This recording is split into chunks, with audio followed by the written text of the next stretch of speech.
가정은 하나님이 주신 선물입니다. 성경에 보면 아담이 혼자 사는 것이 좋지가 않았어요. 그래서 갈빗대에서 여자를 만들어서 하와를 만들어서 둘이 짝을 지어 가정, 아담과 하와 두 사람이 함께하는 가정을 만드셨다.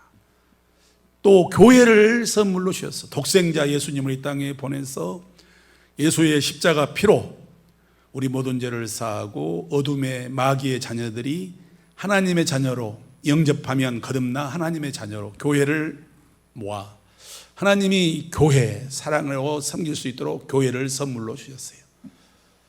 5월은 어린이날 선물, 어버이날 선물, 많은 선물이 오고 갑니다. 이 세상의 선물은 이 유통기한이 있어요. 시들어버리고 또 1년 되면 몇 개월 지나면 그 효력이 사라져요. 그런데 하나님이 주신 선물, 가정의 이 선물, 교회는 위로부터 하나님께로부터 온 것이니까 변함도 없고 회전하는 그림자도 없으신 하나님께서 주신 선물, 우리에게 최고의 선물입니다. 우리가 사는 집은 지붕이 있지요. 비를 피하고 벽이 있죠. 바람을 막아줍니다. 가정은 아이의 웃음소리, 오손도손 이야기, 사랑의 꽃을 피우는 가족들, 엄마는 자녀를 위해서 아침부터 요리를 하고 아빠는 밖에 나가 가족을 위해서 돈을 벌어와야 하니까 희생과 사랑을 서슴지 않는, 그래서 가정은 하나의 아름다운 공동체고 함께 남편과 아내가 자녀들을 함께 하는 이런 공동체입니다. 가정은 어린이들에게 최고의 학교고 여기에서부터 자라날 때 부모, 형제, 사랑을 배우고 여기서 배운 사회성을 밖에 나가서 그 사회성을 가지고 부모님을 존경하는 마음, 선생님을 존경하고 형제 사랑하는 마음을 이웃과 사랑하고 형제와 사랑하는 것을 배우는 거예요. 가정교육이 잘못되면 평생 어딜 가든지 걸림돌이 됩니다. 그러니까 우리는 가정에 대한 최초의 모습, 성경이 말하고 있는 가정, 하나님이 선물로 주신 가정이 어떤 것인가, 이걸 늘 기억하고 하나님이 주신 설계대로 살아야 돼요. 의도대로, 하나님이 창조의 목적대로 살아야 돼요. 요즘은 이게 아니에요. 남자가 남자랑 결혼, 여자가 여자끼리 결혼한다, 엄청난 착각을 하고 있는 겁니다. 자기들이 좋아서 자기들만의 세상이 아니라, 나는 나의 문제가 아니라 내 후손, 그 자녀들의 문제, 그 자녀들은 그 다음 자녀들의 문제, 대대로 대를 이어가는 거예요. 가정은 일촌입니다. 일촌. 부모가 아이를 낳으면 일촌 맺기, 옛날에 무슨 관계 맺기 일촌, 이촌, 형제는 이촌, 아버지의 형제는 삼촌, 그렇죠? 엄마의 형제 이종, 외삼촌, 그 자녀들은 사촌이 되는 거예요. 가정은 가장 가까이 있는 일촌, 이촌이 모여 사는 곳이 가정입니다. 그러니까 이 가정으로부터 인생의 시작이, 출발이 시작되는 거예요. 가정이 삐뚤어지고 잘못되면 평생 거기에서 오는 후유증을 감당해야 합니다. 이스라엘의 신앙은 그렇기 때문에 가정교육에 초점을 맞추고 아주 이것을 중요시하고 있어요. 자, 이 교육이 오늘날 하브루타 교육으로 세계 모든 사람들이 이 하브루타 교육, 이스라엘의 가정교육, 이것을 본받으려고 하잖아요. 쉐마, 들어라. 이 하나님이 너희에게 하는 말을 들어라, 이스라엘아. 하나님은 유일하신 하나님, 너는 마음을 다하고 뜻을 다하고 힘을 다하여 주 너희 하나님을 사랑하라. 여기서부터 교육이 시작되는 거예요. 이 사람들은요, 교육이 아주 5,000년을 이어온 교육이기 때문에 우리가 본받아야 할 것이 많습니다. 이 교육의 1차 대상이 누구냐? 부모들이 이 말씀을 먼저 가슴에 새기고 난 후에 자녀들에게 부지런히 가르치라, 이렇게 말씀하고 있어요. 오늘 내가 내게 명하는 이 말씀을 너는 마음에 새기고, 여기서 너는 자녀가 아니라 당사자, 부모가 마음에 먼저 새기고 내 자녀에게 부지런히 가르치라, 이렇게 말하고 있어요. 부모가 뭘 또 아무것도 모르면서 자녀에게 뭘 가르칩니까? 신앙이 번이 안 되는데 뭘 가르치겠어요? 그러니까 이스라엘은 내가 자식을 위해서라도 열심히 교회 생활하고 자식을 위해서라도 하나님 섬기는 법을 제대로 섬겨야 되는 거예요.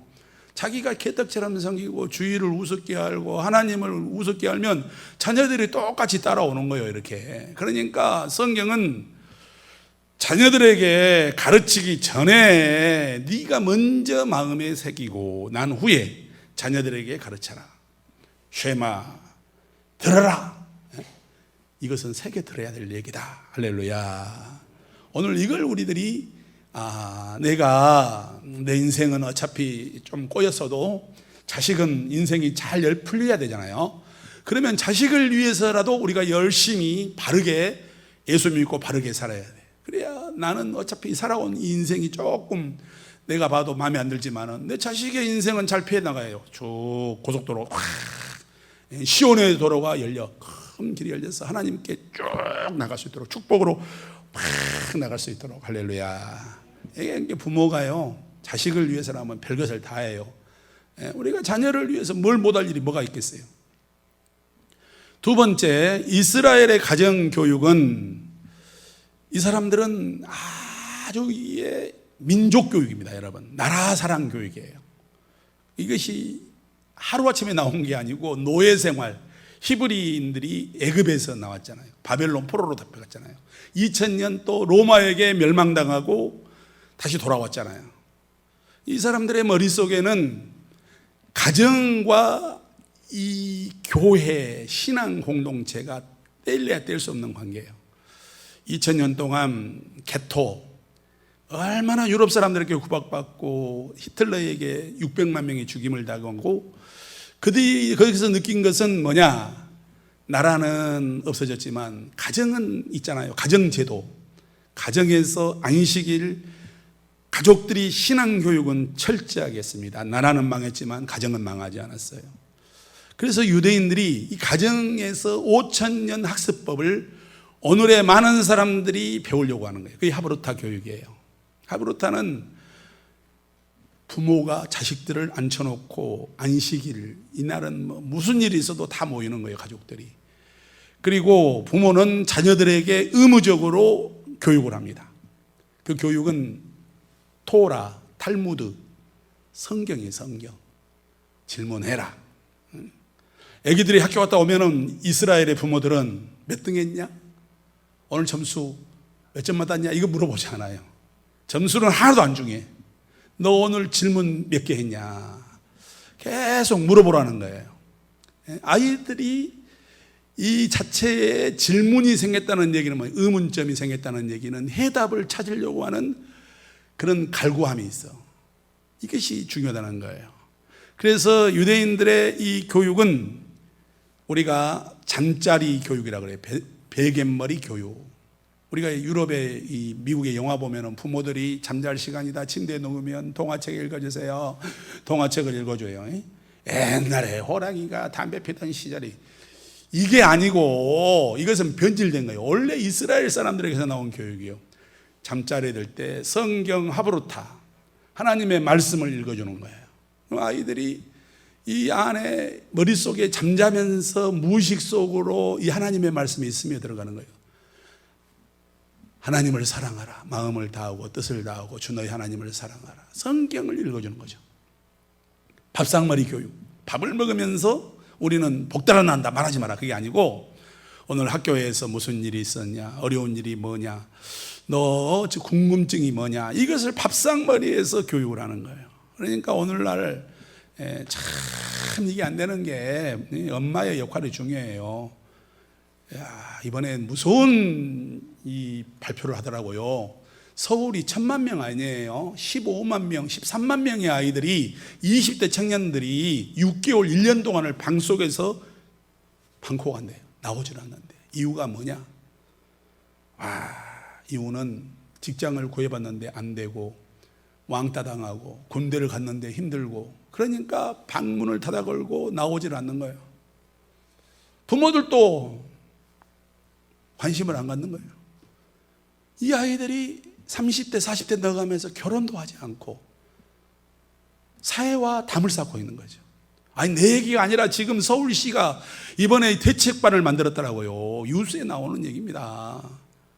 서울이 13만 명이면 이 전국적으로 얼마나 많은 청년들이 인구가 반토막 나가고 있는 상황에서 이 아이들이 지금 보세요. 결혼을 마흔이 돼도 결혼하려고도 하지 않고 직장 생활 구하려고도 하지 않고 아예 그냥 캥거루족처럼 부모님 연금이나 빼다가 라면 끓여 먹고 마트 가가지고 저녁에 밥 먹을 때나 가서 밖에 나오지 낮에는 나오도 않고 방 속에 있는 애들이 13만 명, 서울시만 그러게, 서울시만. 이게 오늘 우리 가정들의 현실입니다. 오늘 우리 자녀들의 현실입니다. 어떻게든지 방구석에서 기어 나오게 밥은 밥상에서 같이 먹어야지. 부모들이 차려다가 아예 집에다 넣어줘요. 방에다가 같이 밥을 안 먹으려고 그래요. 사회성이 제로가 되는 거예요. 여기서 누구 말할 것도 없어.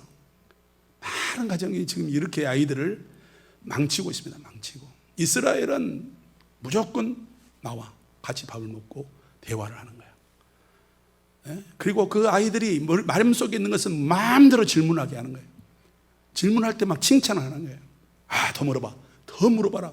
뭐가 문제냐? 이렇게 해주니까 아이들이 어렸을 때부터 창의성, 항상 궁금증, 그 궁금증은 궁금으로 끝나는 게 아니에요. 해결의 실마리를 찾아서 자기 주도형 학습을 하는 거죠. 이런 사람들이 사회에 나오면 어떤 문제가 있더라도 스스로 알아서 그 문제를 해결해 가는 거예요. 이스라엘의 교육은 질문하라, 5,000년 하브르타의 교육이죠. 그런데 오늘날 우리는 이것을 학원에서 가르치는데 지식을, 정보를 배우는 게 아니고 이스라엘의 교육은 신앙, 하나님 섬기는 법을 배우는 겁니다. 부모를 존중하는 법을 배우는 거예요. 그리고 부모는 자식들의 이야기를 경청하고 들어주면서 거기에 문제를 해결할 같이 찾아가는, 실마리를 찾아가는 같이 토론의 장이 되는 거예요. 아이들의 습관, 품성, 인격, 지능, 가정에서부터 형성이 된다. 그래서 탈무드에서는 교사 혼자서만 얘기해서는 안 되고 교사, 부모가 교사잖아요. 같이 이야기를 주고받고 그래야 극대화된다. 유대인의 공동체 의식은 여기에서부터 싹이 트는 거예요. 가정, 가족, 끈끈한 관계. 이 사람들은 전쟁이 나면은, 유대인들은 이 하나님 말씀이라면 깜빡 죽습니다. 6일 동안 전쟁을 마쳐야 하는 이유가 분명히 7일째는 안식일이니까 전쟁하면 안 돼. 6일 동안 끝내버리자. 6일 전쟁의 신화죠. 안식일날 쳐들어왔거든요. 그런데 이 유대인들이 공격을 안고 수비만 했어. 안식일이니까. 이제 이 안식일이 돌아오는데 6일째 이제 7일째 돌아오는데 또 전쟁을 못해. 안식일이니까 이때 그러니까 끝내버리자. 그래서 총공격해가지고 6일 만에 이스라엘이 아랍의 10배가 넘는, 훨씬 넘는 인구의 아랍을 이겼잖아요. 이 사람들에는 신앙에 대한 질서 존중, 말씀, 하나님 말씀에 목숨을 거는 거예요. 이 사람들은 또 평소에 하나님 말씀과 민족에 대한 이 갈급함, 헝그리 정신이 있다고 그래요. 헝그리 정신. 헝그리가 뭐예요? 헝가리예요? 헝그리가 아니고 배고픈 거. 이게 바로 홍수환이가 가르쳐준 7.8기 아니에요. 복싱할 때도 참았고 하롱해롱하고 있는데 엄마가 생각나더래. 그 와중에도 야, 내가 여기서 챔피언을 먹어야 우리 엄마 추울 때 설거지 안 하고 식당에서 정말 어렵게 사는데 나 때문에 고생하는데 내가 여기서 이겨야 되는데 또 한도 곧 그러다가 엄마가 생각나서 벌떡 일어나고 얘라 뭐로 갖다 젖었는데 그럼 맞고 죽어. 그러면 완전히 빠져버린 거야. 그때 엄마 나 챔피언 먹었어. 이 얘기가 오늘까지 뻗어나오잖아요. 헝그리 정신이요. 헝그리 정신. 유대인들은 2000년 나라가 없었어요. 그러니까 어떻게든지 나라를 세워야 된다. 우리가 이길 수 있는 세상을 살아가는 방법은 실력뿐이다. 이걸 유대인들이 가르치는 거예요. 그러 놓으니까 이 아이들이 어디를 내놔도 1등이에요. 1등. 노벨상도 제일 많이 타고 돈도 제일 잘 버는 사람들이 유대인이에요. 이 창의적인 기업을 제일 많이 만드는 나라가 유대인이요. 우리가 쓰는 구글, 페이스북, 영화, 뭐 스필버그 다 유대인이요. 돈, 조지 소로스, 은행, 큰 은행 다 이게 전부 다 유대인들이요. 세계를 움직이는 사람이 유대인이요. 그게 헝그리 정신이라고 해요. 그보다 헝그리 정신. 오늘 아이들이요 뭔가 갈급하고 우리가 그동안 어렵게 살았다. 목사님도 헝그리 정신이 있어요 지금. 그래서 인종으로 살아요. 그러나면 벌써 아웃됐어요. 요즘 아이들이 이런 마음이 없어요. 갈급함, 뭔가 해보려고 하는 도전 정신. 교회가 하나님이 주신 선물입니다. 이 교회는 예수님, 하나님이 선물로 주셨죠. 구원의 선물로. 예수를 믿고 영접하면 하나님의 자녀가 돼요. 하나님의 자녀들이 모인 곳이 교회고, 이 교회는 뭐다라고 주셨어요? 서로 사랑하라.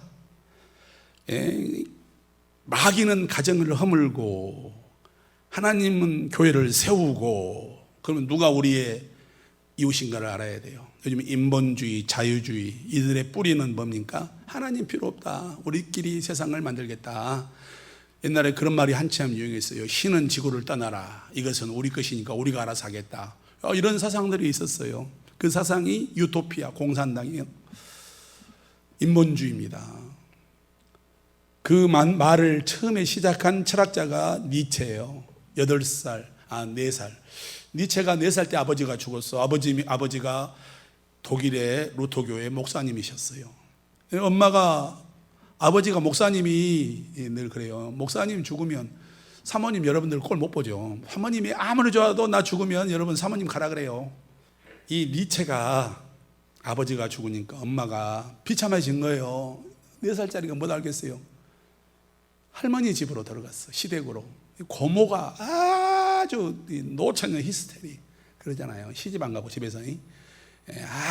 이건 진짜 시월드라고 아주 고속버스보다 더 징해. 아주 엄마, 시어머니한테, 고모한테 그것을 어린아이에 다 본 거예요. 이 나라에 이 애가. 근데 머리가 너무 좋았어. 니체예요. 니체. 신은 죽었다. 니체 얘기입니다.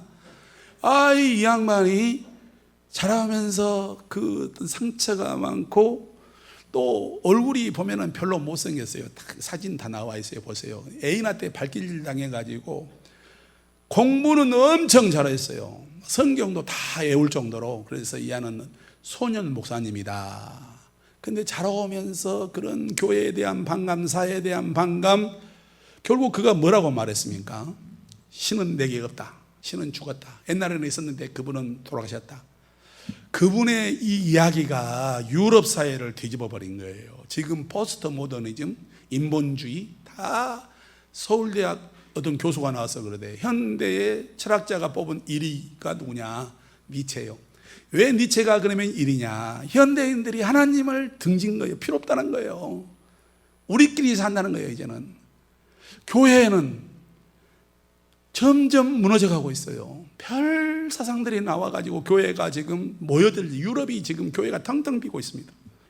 이 포스트 모더니즘 사상이라 그래요. 그 시초가 니체예요. 니체의 사상의 출발점은 하나님 없는 인간, 그동안 교회가 만들어 놓은 제도는 망치로 다 때려 부시고 새로운 질서를 만들겠다. 이게 포스트 모더니즘입니다.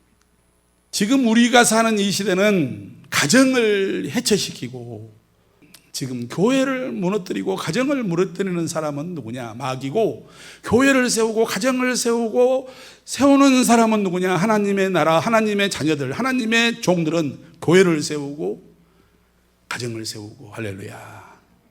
가정은 우리가 아무리 제도가 바뀌고 체제가 바뀌어도 가정은 세워야 됩니다. 왜? 하나님이 만드신 제도이기 때문에. 여호와께서 너로 실족지 않게 하시며 너를 지키시는 자가 졸지 아니하시로다. 이스라엘을 지키는 자는 졸지도 아니하고 주무시지도 아니하시로다. 여호와는 너를 지키는 자라. 여호와께서 내 우편에 내 그늘이 되신다. 하나님이 세우신 가정을 하나님 말씀을 토대로 건강하게 세워야 합니다. 성경이 말하는 가정은 뭐냐? 질서를 세워라. 자녀들아 내 부모에게 순종하라. 부모들은 자녀들을 노엽게 하지 마라. 이 질서가 서야 되는 거예요. 가정이 되려면은 옛날에는 그래도 나름 권위주의 시대는 이 가정의 질서가 섰어요. 근데 요즘은 이게 민주와 자유와 어쩌고 저쩌고 학교에서부터 아이들이 선생을 존중하기는커녕 선생한테 대들어. 요즘은 이 학교나 가정이나 이 선생님들에 대한 존경심도 없고 훈육도 안 되고, 이걸 누가 이게 만든 거예요? 지금 가정은 오늘 우리만이라도 잘해야 돼. 왜? 원래 세상은 그런 거예요. 그래도 우리가 정신 차리고 잘하면 되는 거예요. 가정은 하나님의 질서. 자녀들은 부모를 공경하고, 부모는 자녀들을 화나게 하면 안 돼. 자, 가정은 서로에게 뭐다는 겁니까? 격려, 위로. 세상은 못하면 쪼임당해. 닭들이 조선다는 말이 바로 그거예요. 회사에 가면은 쪼임을 당하는 거예요. 과장님 뭐라 그러지, 동료가 뭐라 그러지. 일 못하면 여기저기 가면 맨날 쪼임당하죠. 그러면 얼마나 사람이 위축당하겠어요. 가정은 그런 것이 아닙니다. 사랑과 격려, 위로가 있는 거예요. 예? 따라서 해봐요. 감사해요, 미안해요, 고마워요, 사랑해요. 세상은 적자생존, 정글이에요. 정글. 누가 채갈지 몰라. 그러나 가정은 아무리 못나도 내 아들이고 내 딸이고, 아무리 쳐져도 뒤쳐져도 가족이에요. 그만큼 힘을 내서 하니 고맙다, 사랑한다, 미안하다. 가정은 축복의 언어고 격려의 언어가 있는 거예요. 어디 간들 이게 있겠어요? 돈 주고 직장 가면 누가 해줍니까? 친구들 만나면 해줍니까? 유일하게 가정, 그리고 가정의 교회. 그래도 우리가 가정은 세상과 달라야 되고, 가정은 서로 감사. 자식들도 부모에 대해서 감사합니다. 부모가 우리에게 해준 것은 없어. 해준 게 뭐예요? 그래도 감사. 왜? 부모니까. 고마워요, 사랑해요. 내가 잡았어. 고마워요, 사랑해요. 변진섭이가 그 노래 불렀대. 고마워요, 사랑해가 노래 가사요. 제목이요, 노래 제목. 우리가 오늘날 세상을 살면서 가정에서 많이 누릴 수 있는, 가정만이 가지고 있는, 하나님이 우리에게 이런 공동체를 마련해 주셨어요. 그러면 우리가 해야 할 말은 다른 말 아니에요. 닭처럼 쪼으면 안 돼. 조사버리면 안 돼. 사랑으로 고마워요, 사랑해요, 미안해요, 감사해요. 다 따라서 합니다. 감사해요, 미안해요, 고마워요, 사랑해요. 이게 가정이에요. 이게 세상 그 어디 가서 이런 공동체가 있습니까? 회사 가면 해줍니까? 친구들 만나면 해줍니까? 안 해줘요. 가정만이 유일하게 할 수 있는 공간이에요. 자녀들을 위해 눈물의 기도를 해라. 이 예수님 십자가 달리니까 여자들이 막 울고 훌쩍거렸어요. 야, 나를 위해서 울지 말고 너희 자식들을 위해서 울어라. 세상이 만만치 않다. 요즘 아이들의 스승이 누구냐? 스스로 알아서 자기 멋대로. 부모? 아니요. 세상의 유행에 편승해서 세상살이가 지금 만만치가 않아요. 우리 아이들이 하나님 말씀으로, 우리가 정말 그 아이들이 왜 울어요? 아이들 비 맞추면 울 일이 없지. 하자간 대로 하면 울 일이 없지. 하나님 말씀대로 안 가고 지 멋대로 사니까, 하나님 뜻대로 안 가고 자기 생각대로 가니까 울면서 기도를 하는 거예요. 예수님은 우리의 가정의 자녀들, 교회, 기도할 일이 많다. 하나님을 잘 믿으니 하나님께서 우리 가정에 자녀들의 앞날에 출세에 막 대문이 열리고 큰 축복의 길이 열리고, 할렐루야.